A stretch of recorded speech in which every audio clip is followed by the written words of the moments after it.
या सगळ्या गोंधळावरती आदिलशहा विचार करतोय, वचक ठेवूया. एवढ्यात एक भयानक बातमी आली. विजापूरचा अली आदिलशहा वारला.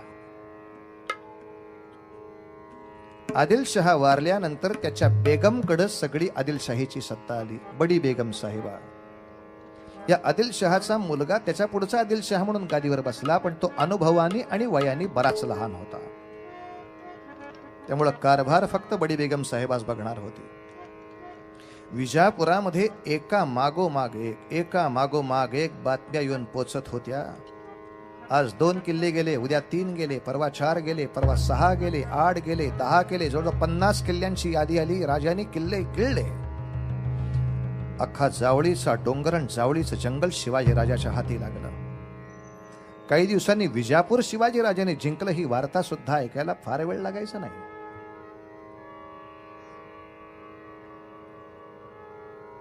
बडी बेगम साहेबांनी दरबारामध्ये पैजाचा विडा उचलला. मुद्दाम चांदीच्या तपकामध्ये विडा ठेवला आणि दरबारासमोर प्रश्न टाकला होता.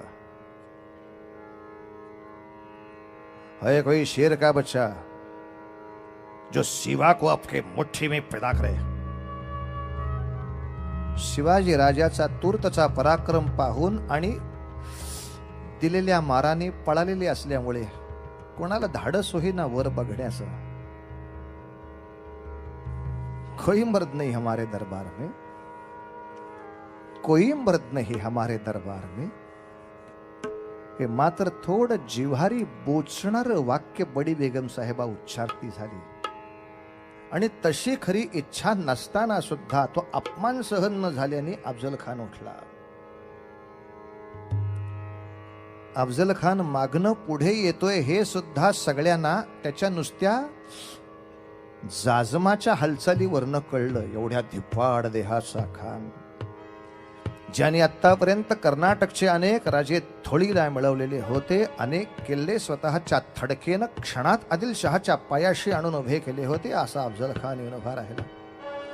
तबकातला विडा उचलून सांगतो, बडी बेगम साहेबा चिंता मत करो. अरे ये तो पहाड़ का चूहा है. अबे ये तो पहाड़ का चूहा है, उसे यूं पकड़ के लाऊंगा. बडी बेगम साहेबा इतकी भोळी नव्हती. बडी बेगम साहेबांनी फार खोचक शब्द उच्चारले. अफजल खान, शिवाजी पहाड़ का चूहा है, तो चूहे के पकड़ने के लिए कितनी फौज चाहिए? प्रश्न फार वाईट है. चूहे को पकड़ने के लिए कितने फौज चाहिए? ऐसे कोई 20,000 22,000. ओहो, चूहे के लिए? शिवाजी राजांची सगळी मिळून फौज सुद्धा आत्ता 12,000च्या वर नाही. त्याच्या जीवावर तो 50 किल्ले आणि स्वराज्याचा मुलूक सांभाळतोय. आणि शिवाजी राजाला उंदीर म्हणणारा एवढा धिप्पाड देहाचा माणूस स्वतः सांगतो 22,000 फौजेची गरज आहे.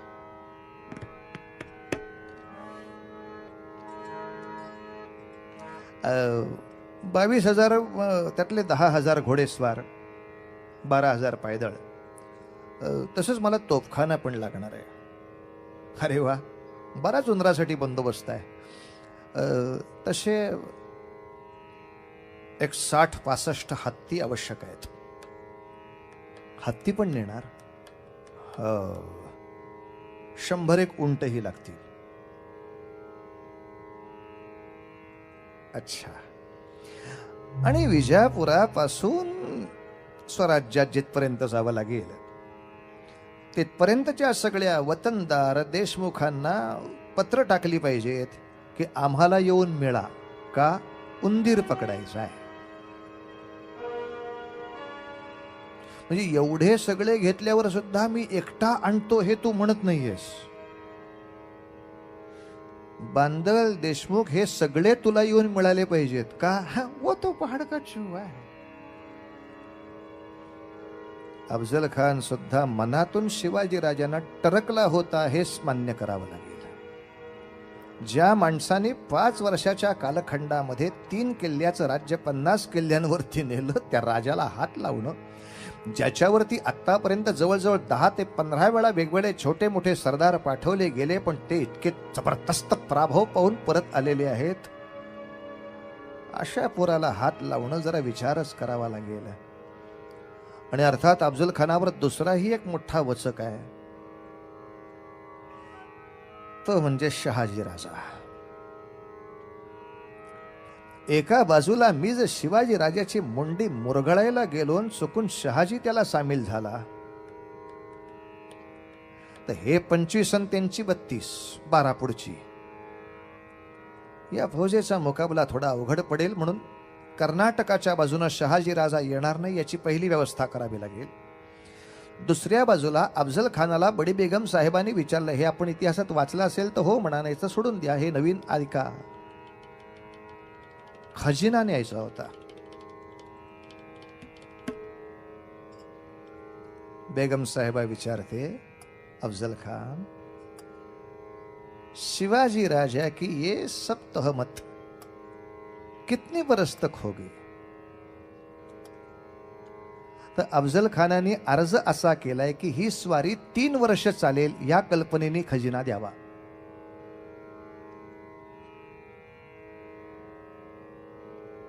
काय खानाला खात्री आहे शिवाजी राजा पकडला जाईल याची. शिवाजी राजांवरची फक्त 50 किल्ल्यांची मोहीम 3 वर्ष चालेल, एवढा सगळ्यांचा खजिना, रोजमोरा, अन्नधान्य. बरं, 3 वर्षात काय लागत नाही, अनेक सण येतात, त्या सणांच्या सोयी त्या सांगत नाही. हे सगळं बरोबर घेऊन जायचं. बडी बेगम साहेबा सुद्धा विचार करते, 3 वर्षाचा सालिना तनखा तुला पाठवायचा? अफजल खान क्या हो रहा है? आता मात्र मी दोन्ही ठिकाणी काय लिहिलंय ते सांगतो. काही ठिकाणी असं लिहिलंय की अफजल खान सगळा त्यांचा जनानन काबीला घेऊन सुद्धा युद्धावरती गेले, असं काही ठिकाणी आहे. आणि काही ठिकाणी उल्लेख असा आहे की त्यांनी आपला काबीला विजापुरात मारला आणि मग तो विजापुरातनं बाहेर पडला. दोन्ही ठिकाणचे 2 उल्लेख आहेत. बुवा यातले खरे कुठले मलाही माहित नाही, पण दोन्ही उल्लेख आहेत. किंवा विजापुरामध्ये एक विहीर अशी दाखवली जाते, ज्याला खून की बावडी असं म्हणतात, आणि तिथे एक कथा अशी सांगितली जाते की अफजल खानानं त्याच्या ज्या 60-65 बिब्या वगैरे होत्या त्या सगळ्या तिथे आणल्या होत्या. त्याला बहुतेक त्या मृत्यूची भीती वाटत होती, त्यामुळे तो तिला प्रत्येकाला विचारायचा, मी मेल्यावर तू काय करशील? म्हणजे काम दुसरं लग्न करीन वगैरे असं जर तुनं चुकून सांगितलं तर मग तिथे मुंडी आवडून विहिरीत टाकून देत होता. अशा बऱ्याचशा बिब्या त्यांनी मारल्यानंतर काही जणींच्या लक्षात आलं की हे वनवेज ट्रॅफिक चालू आहे, परत येतच नाहीये कोण. मग त्या अंधारामध्ये बाकीच्या पळाल्या, बाकीच्यांना ती वार्ता कळली. तिथं बऱ्याचशा अशी छोटी थोडी त्यांची त्या स्मारक आहेत असं दाखवतात. बुवा खून की बावडी म्हणून एक त्याच्या आठवणीची विहीर आहे विजापुरात, आजही आहे. त्यामुळे काही ठिकाणी सांगितलं असं जातं की बऱ्याचशा लोकांना त्यांनी मारून तो बाहेर पडला. काही ठिकाणी असंही लिहिलंय की तो त्याचं कुटुंब काबीला घेऊन युद्धाला बाहेर पडला. ठीक आहे, कुठलाही त्यातला उल्लेख धरला तरी सुद्धा तो मोठं लटांबर घेऊन बाहेर पडला यात संशय नाही. पण बाहेर पडला तो कसा? अरे पैजेचा विडा उचलून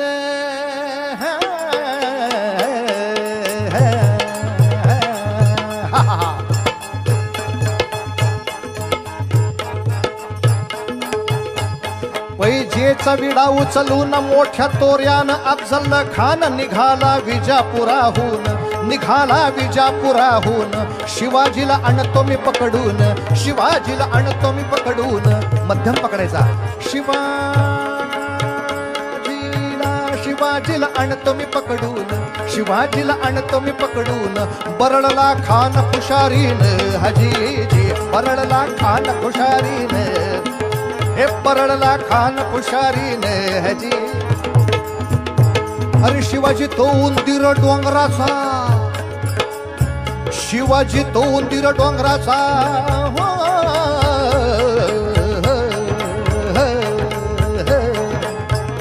शिवाजी तो उंदीर डोंगराचा, बच्चा मराठ्याचा नियम काय त्याचा, कदाचित घेईल माझा प्राण.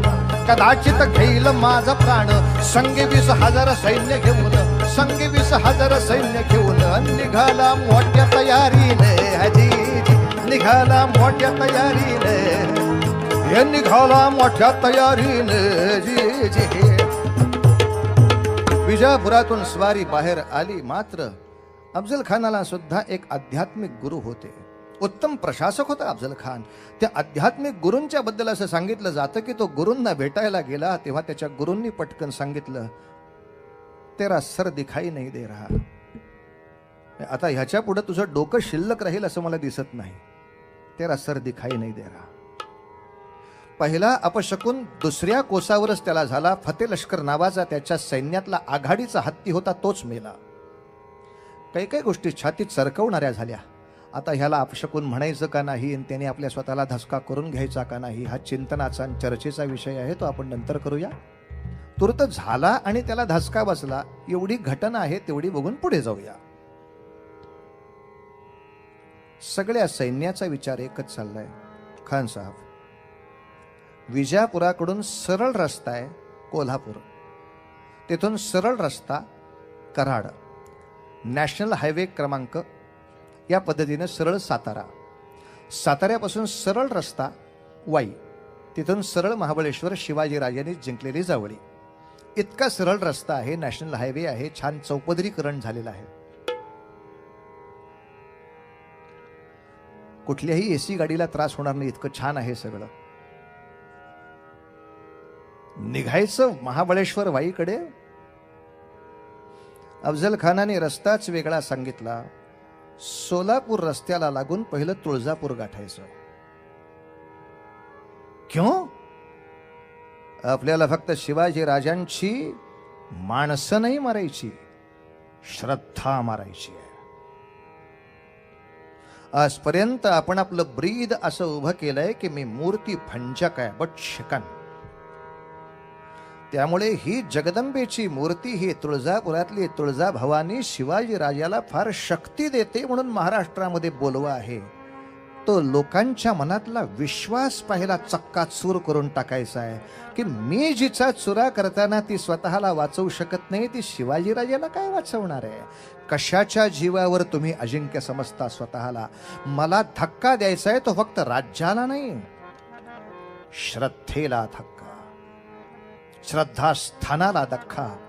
हाच तर फरक होता यावनी आक्रमणामधला आणि स्वराज्याच्या आक्रमणामधला. स्वराज्याच्या आक्रमणात दुसऱ्या कोणाच्याही धर्मश्रद्धेला कधी धक्का लागत नव्हता आणि इथे दुसऱ्यांच्या धर्मश्रद्धेबद्दल असहिष्णु असणं हाच मूळ मुद्दा होता.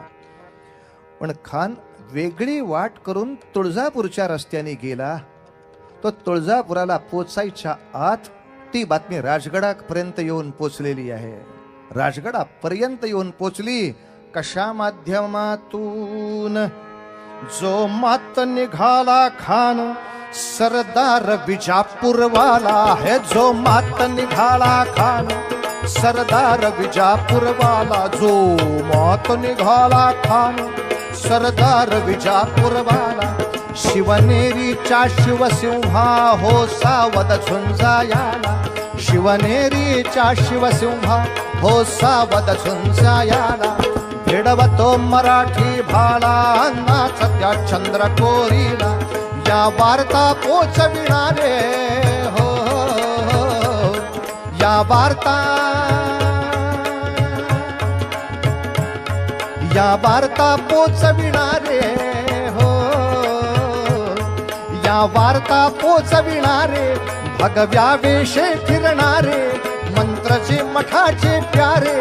ते घोकत होते मंत्र जय जय रघुवीर समर्थ.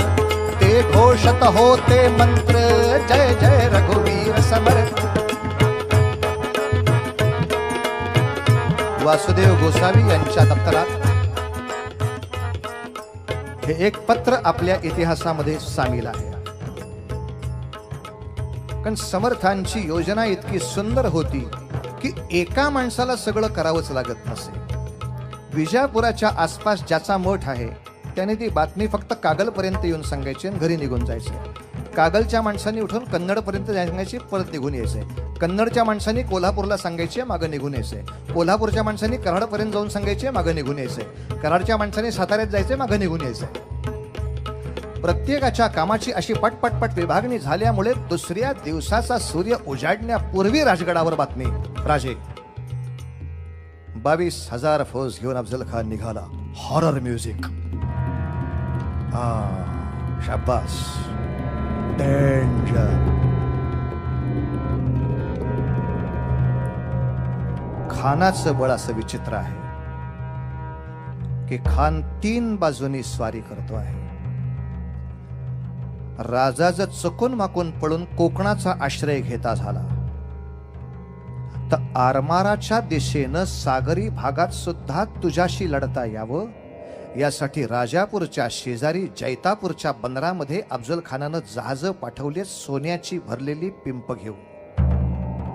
ज्या योगे तो सोन्याच्या पिंपातलं सोनं मोठी मोठीनं तिथे वाटणार आहे आणि तुझा रस्ता बंद करणार आहे. राजापूर जैतापूर. राजापूरचा इंग्रज खानाच्या स्वारीत बहुतेक शिवाजी मरतोच या कल्पनेनं फार टाळकं वर करू लागला आहे.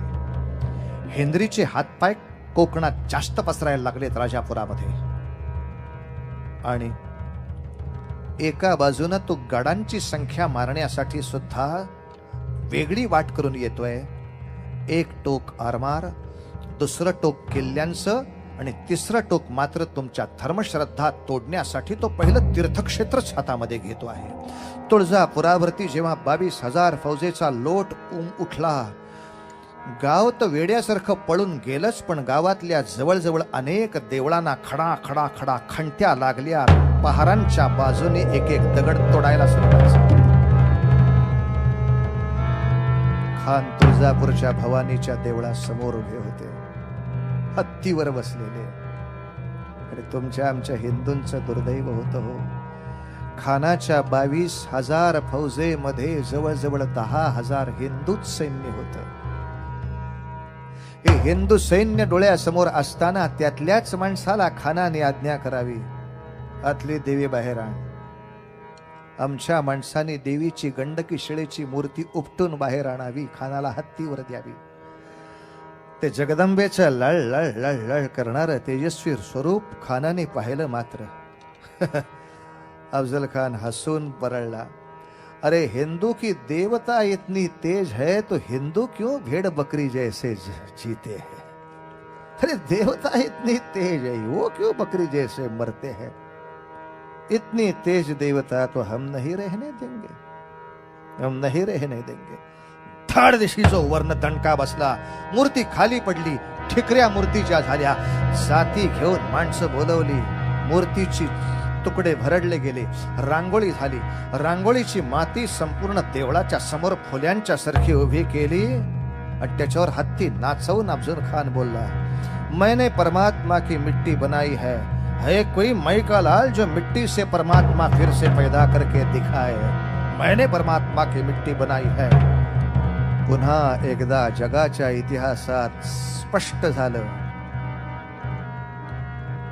ज्या देवस्थानाच्या भक्तांची मनगट जागृत असतात तीच देवस्थानं जागृत असतात.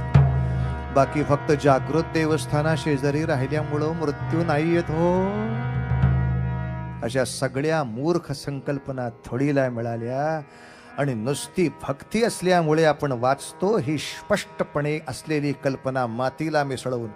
भक्त जर युद्धाला तयारीचा असेल तरच तो वाचतो, अन्यथा देवासमोरही तो कापलाच जातो. हे सत्य जगासमोर खानाने पुन्हा एकदा प्रगट केलं. बरं, तुळजापूर फोडून पठ्ठ्या नाही थांबला. आता म्हणले पंढरपुरावर धडक मारायची. पंढरपुरामध्ये अर्थात तो मूर्तीपर्यंत फारसा पोचू शकला नाही, पण तरी सुद्धा देवळाच्या आसपासच्या प्रांताचा विध्वंस करत पुढे खान सुटला. त्याला सातत्याने दाखवून द्यायचं होतं. म्हणजे पांडुरंग शिवाजीराजाला मदत करतो. बेवकूफ क्या औलाद. म्हणजे तुळजापूरची भवानी शिवाजीराजाला मदत करते. पागल की औलाद. अरे पंढरपूरला धडक दिली तो पांडुरंग माझं काही करू शकला नाही. तुळजापूरला धडक दिली ती तुळजा भवानी माझं काही करू शकली नाही. ती काय करणार आहे शिवाजी राजाला मदत. अरे तुळजापूरला धडक मारली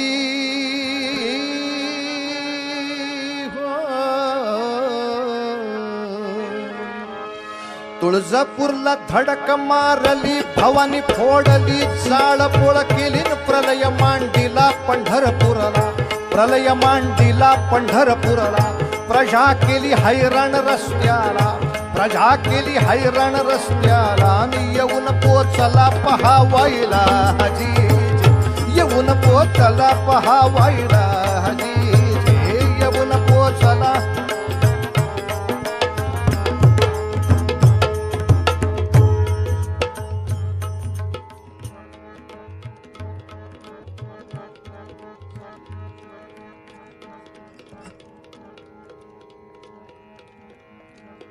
राजगडावरती शिवाजी राजांच्या बरोबरचे सारे मावळे बसले आहेत.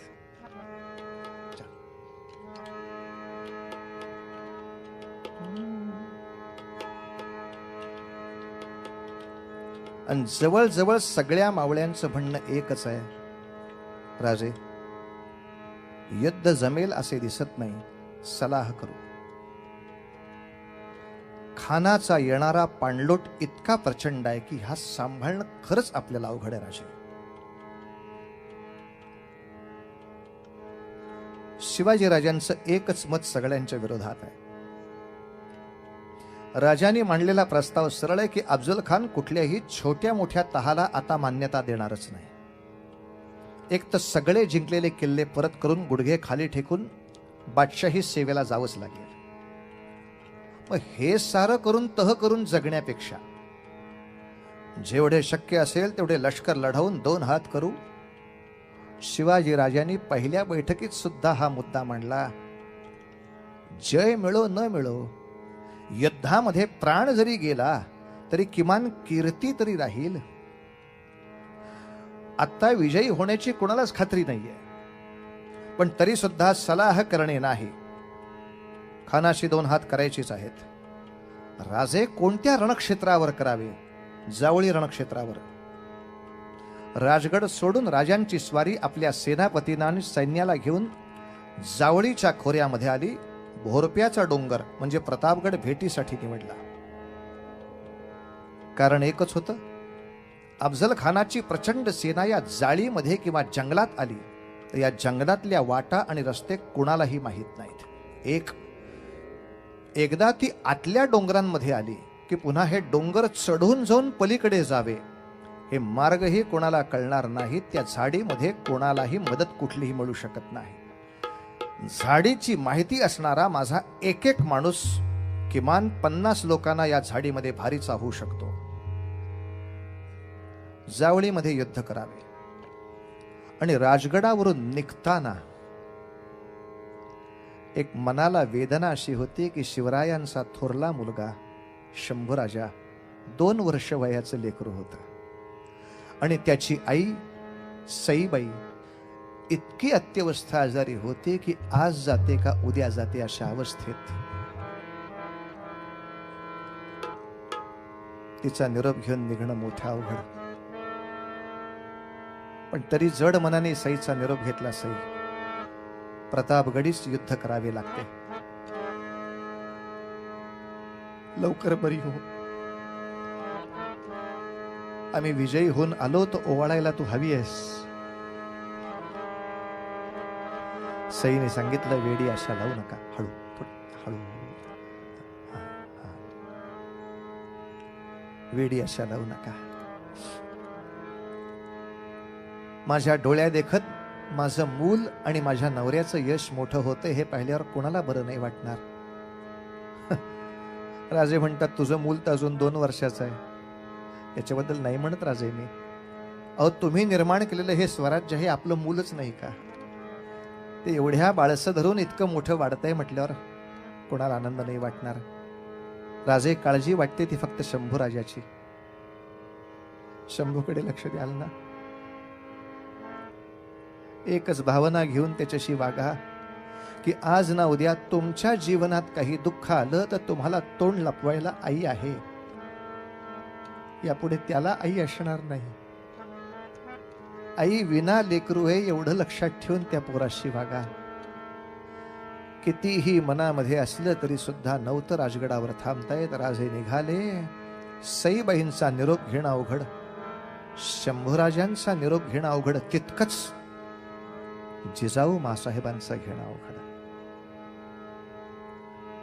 आईचं हृदय काय म्हणत असेल अशा वेळी.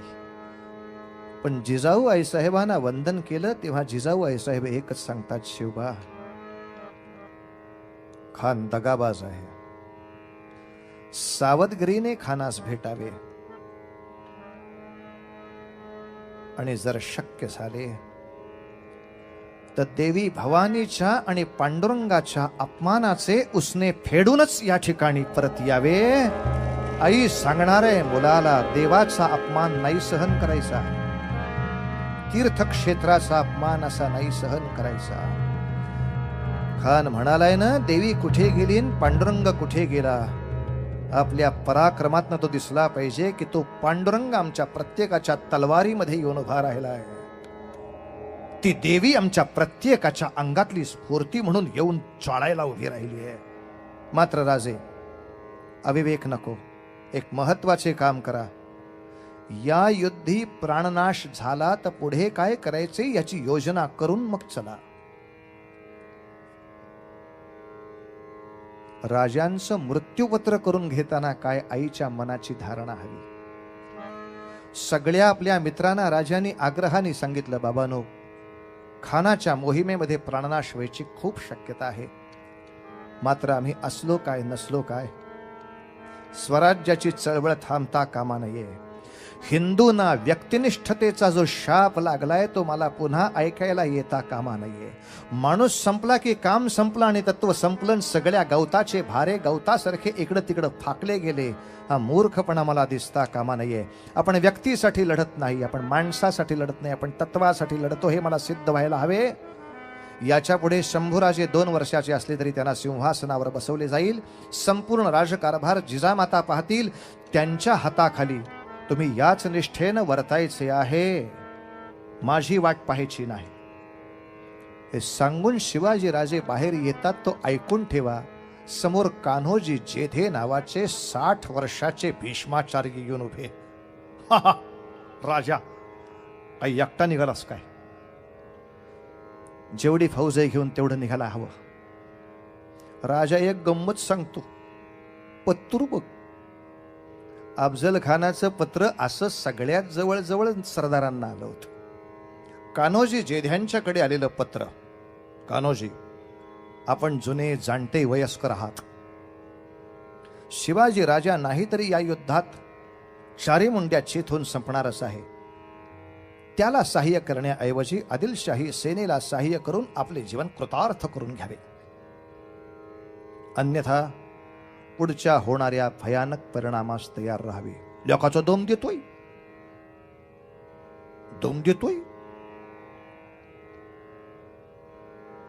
शिवाजीराजे काय सांगणार? शिवाजी राजांचं वय 27-28 वर्षाचं आहे. कान्होजी जेध्यांचं वय 60च्या पुढचं आहे. कान्होजी जेध्यांना 5 मुलगे आहेत. ते 5 मुलं आणि खजिना घेऊन आलेत. कान्होजी, तुम्ही ठरवा काय करायचं ते. माझी बोट, माझं जहाज बुडणार अशी बहुतांशी भारतातल्या सगळ्यांना खात्री आहे. बुडणाऱ्या जहाजामध्ये आपणहून आपलं बोचकं कोण आणून ठेवेल? तुमच्याच शेजारी उतरावळी नावाच्या जहागिरीवर असणारे खंडेराव खोपडे कुठे आहेत आत्ता? ते केव्हाच गेलेत अफजल खानाच्या सैन्यात. कान्होजी जेधे म्हणले, एक खंड्या मी गेला म्हणजे काय सगळे गेले नाहीत? मी माझ्या बरोबर आणखीन 6000 माणूस घेऊन आलोय. तू सांगशील त्या मोहिमेवरती उभा राहतो बघ. कान्होजी काका, त्याच्यामुळे तुमचे वतन जाईल, तुमच्या जहागिरीला धक्का लागेल. त्याचं काय? मी जिंकेन याची खात्री नाहीये बरं. समजा हे प्रतापगडचे जावळीचे युद्ध फसले तर मला सहाय्य करणारा प्रत्येक मनुष्य बेचिराख होऊन जाईल, ही कीर्ती आपण लक्षात घेता? कान्होजी जेधे धावत धावत आत गेले. राजांच्या महालामध्ये देवघर होतं. त्या देवघराच्या पुढं तीर्थ देण्यासाठी एक तीर्थाचं भांड होतं. ते भांड घेऊन धावत धावत धावत आले. त्याच देवघरातले एक तुळशीपत्र घेतलं. तुळशीपत्र असं हातावर ठेवलं. त्या हातावरच्या तुळशी पत्रावरनं त्या पात्रातलं पाणी सोडलं आणि शिवाजी राजाच्या पायावर वाहिलं आणि सांगितलं, वतन आणि जागीर वाहिली हित. या पायाशी काय जगायचं असेल तर तुझ्या बरोबर जगून करू, काय मरायचं असेल तर तुझ्या बरोबर मरून करू. दोघांनी कडकडून एकमेकाला मिठी मारली. कान्होजी, आता मला स्वराज्याची काळजी नाही, आता मला स्वराज्याची चिंता नाही. पहिली जावळी गाठा. जावळीची प्रतापगडची मोहीम सगळ्यांच्या अंगात अशी स्फूर्ती आणत होती. शिवाजी राजांचं बुद्धी चातुर्य विवेक पणाला लागला होता. त्या काळामध्ये जर मीडिया असता, काय वैताग दिला असता हो तिने. प्रत्येक चॅनेलवर टॉक शो. इकडे तुळजापूरला हात लागतोय, कुठाय शिवाजी, कुठाय त्यांना काळजी. नुसती नावं घ्यायची, हिंदवी स्वराज्य, भगवी गंध लावायची, भगवे जिरेटोप घालायचे. कुठाय इकडे पंढरपुरावरती हल्ला होतोय, पंढरपुरावरती एक सैनिक येत नाही शिवाजी राजांचा, कुठाय काळजी. मग 50 माईक घेऊन प्रतापगडला माणसं. याच्यावर तुमचं काय मत आहे? तुला कानफडीत मारावी असं माझं मत आहे. बाहेर पाहिला पराक्रम पराक्रमाच्या वेळेला दाखवला पाहिजे, हे सगळं अगदी मान्य असून सुद्धा त्या पराक्रमाला विवेकाची जोड कशी द्यायची हे शिवाजी राजाने सातत्याने महाराष्ट्राला आणि भारतातल्या प्रत्येक वीराला शिकवलं. बाबा रे, संतापणं स्वाभाविक आहे, पण तो संताप कधी बाहेर काढावा याला विवेक पाहिजे. आता मला सहन होत नाही असं वेडेपणा करून आत्महत्या करायला जायचं नाही कुठेही. सहन करण्याची ही ताकद तितकीच पाहिजे. कोणीही अचानक आत्महत्येसाठी अंगावर जायचं नाही. शिवाजी राजांच्याकडून आपण एवढं शिकलो तरी खूप आहे. राज्य राहू दे बाजूला, घरामध्ये सुद्धा आपण एकमेकांवर खूप रागवतो. पण राग केव्हा व्यक्त करावा, कोणासमोर व्यक्त करावा, एवढा शिवरायाचा विवेक घरात सांभाळला तरी बरं होईल. नाही तर आम्हालाच पहिली काळजी असते. घरात गेलो की आम्ही पहिल्यांदा पाणी मागतो, म्हणजे तांब्या भांड्यावरनं कळतं किती पोचे पडलेत. मग आता ह्याच्या पुढे चहा मागायचा का नाही हे त्या तांब्याकडे बघून ठरवायचं. कब्बशी तुझ्याच टाळक्यात फुटायची शक्यता जास्त. नवऱ्याबद्दल सांगताना बायकोने सांगायचं गॉन केस आहे आमचा नवरा. म्हणजे हिच्याबद्दल सांगताना त्यांनी सांगायचं घड्याळामध्ये 2 माणसांची किटकिट सारखी चालू असते, घड्याळाची टिक टिक आणि हिची किटकिट. अरे हो मेल्यानो, तुमचं दोघांचा संसार आहे, काही शिव्या घालण्यासाठी आहे का? राग येणं, मतभेद होणं हे कितीही स्वाभाविक असलं तरी सुद्धा ते कधी व्यक्त करायचं, किती संयमाने व्यक्त करायचं ह्याचं गणित सांभाळावं लागतं. 1857च्या युद्धाची पराभवाची कारणं बघताना आपल्याला हे कारण पहिलं दिसेल. जेव्हा पराक्रम करायचा ठरला तिथपर्यंत धीर धरता आला नाही. आधीच युद्ध सुरू झालं, त्यांनी शत्रू सजग झाला आणि विजयाचं पारडं फिरलं. हे 57च्या युद्धातलंही आपल्याला गणित माहिती आहे ना हो. राजांचं विवेकाचं धोरण आम्ही ठेवलं नाही. तुळजापूरची भवानी फोडली म्हटलं संताप आलेला आहे. आत्ता संताप व्यक्त करायची वेळ नाही. आणि समर्थांचं पत्र तर असं स्पष्ट आहे, कोड लँग्वेज आहे त्यात. कोड लँग्वेज म्हणजे काय? प्रत्येक ओळीचं पहिलं अक्षर घ्यायचं म्हणजे निरोप समजणार आहे. बाकीची अक्षर त्याला अर्थ आहेच पण तो आध्यात्मिक आहे. जो निरोप पाठवलाय तो व्यावहारिक आहे. विवेके करावे कार्य साधन, त्यातला फक्त घ्यायचा वि. जाणार नर्तनो हे जाणून जा, पुढील भविष्यार्थी मन पू रहा टोचने दी. शब्द फक्त घ्यायचा विजापूर. चालून ये असन मार्गी चा, सत्यता बाणल्या अंगी स. रघुवीर कृपा ते प्रसंगी र, दास महात्म्य वाढवी दा. रजनीनाथ आणि दिनकर र, विजापूरचा सरदार. नित्य नेमे करीती संचारनी, घालिताती येर झार घा. लाविले भ्रमण जगदीशेला, आदिमाया मूळ भवानी आ हेची जाणावी स्वामिनी हे विजापूरचा सरदार निघाला आहे. निरोप पूर्ण झालाय. मग आता एक प्रार्थना विनंती. मग काय करावे? एकांती विवंचना करोनी इष्ट योजना करावी. हे सांगताना राजांना हे कळत नव्हतं असा अर्थ नसतो. आपल्या मुलांना परीक्षेमध्ये कसं नीट वागायचं हे सगळं माहीत असतानाही आई बाबा का सांगतात? त्या काळजीपोटी हे सांगितलं जातं. ह्यात कोणाचं अज्ञान सांगायचं नसतं. मुळात त्याला एकांतात गाठून संपवायचं हे डोक्यात असल्यामुळेच तर ते प्रतापगडाकडे हल्ले. पण इथे विवंचना शब्दाचा अर्थ नीट समजला पाहिजे. विवंचना या शब्दाचा आम्हाला माहीत असलेला अर्थ फक्त चिंता आहे. तिथे वी अक्षरानंतर थोडी जागा सोडली आहे. कोड लँग्वेज कळण्यातच गंमत आहे. नुसत्या वंचना या शब्दाचा अर्थ आहे फसवणं. आणि आता या विवंचना शब्दाचा अर्थ फर्स्ट क्लास फसवणं, एक क्लास फसवणं, A1 क्लास फसवणं. आजपर्यंत बादशहानी अनेक वेळेला हिंदू राजांना असंच विश्वासघाताने मारलंय. अल्लाउद्दीन खिलजीनं पद्मिनीच्या नवऱ्याला बोलवलं होता स्वतःच्या शिबिरामध्ये, निशस्त्र होऊन ये.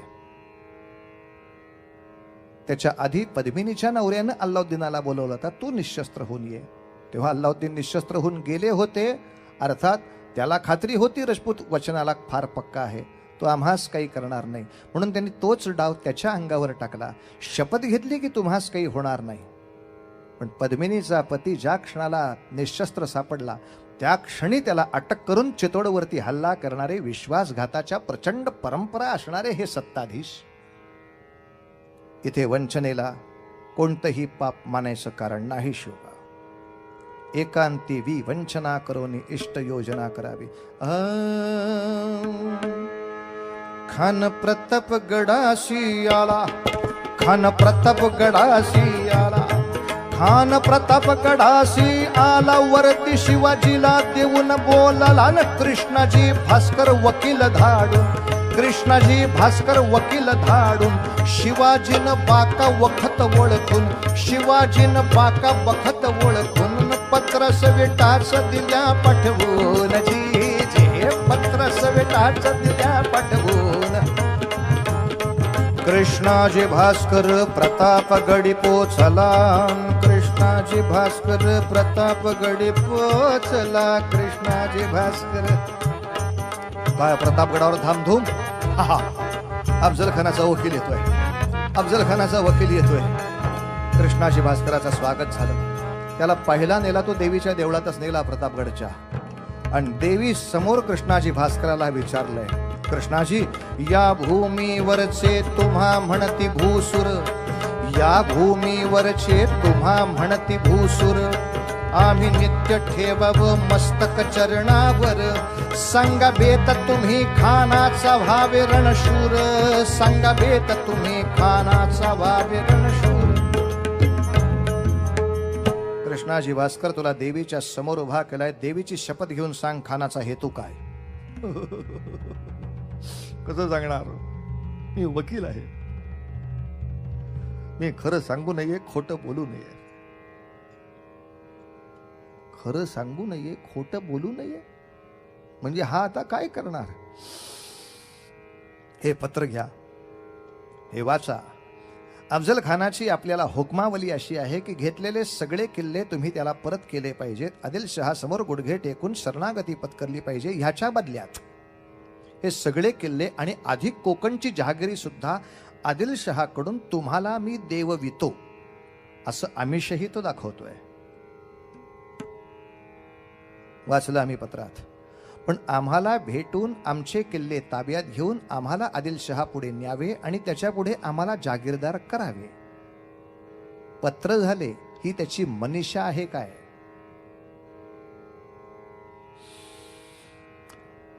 थोडक्यात सांगायचे तर महाराज, ही महाभारतातल्या काका पुतण्याची भेट आहे. यावरून आपण समजा.